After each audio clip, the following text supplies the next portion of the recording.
Good morning, I'm Piper. I studied folklore. I got a master's in it, in fact, and the easiest way for me to start fights is to talk about sirens. Watch, prepare to get angry in 5, 4, 3, and lift off.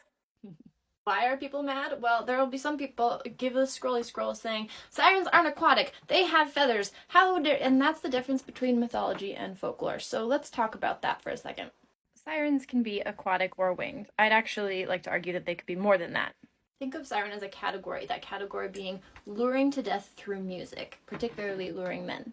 Now, in mythology, you've got sirens that are a lot like this. Caw! And they pretty much exist just to tear you up and torture you, because that's what they do.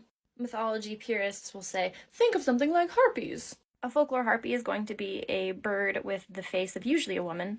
A folklore harpy's intent is usually to spread gossip, and they do that by sitting outside of your window and whispering information. A folklore siren wants to lure you to your death. I'd actually like to propose that the Pied Piper is a siren. You know, this guy, the one from Hamlin.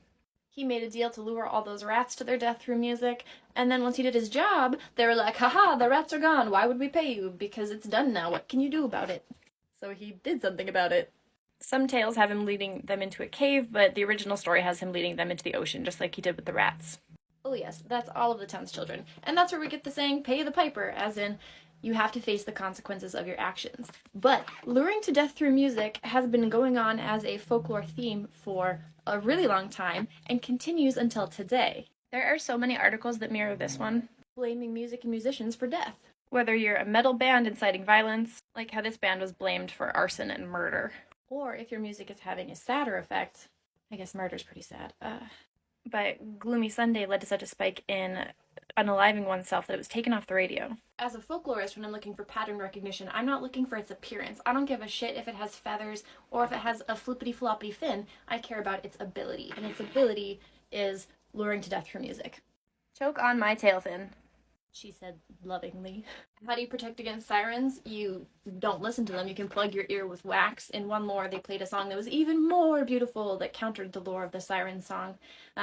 You can avoid ever listening to music in case you are being subliminally messaged. I really like music. I'm not sure I'd be very successful at that. Most historical lore does not have siren songs affecting women. I'm not saying that most folk creatures have a least favorite gender, but it seems to be men. Like many creatures, the best way to prevent against them is to never leave your house. That's all. Stay safe. Bye.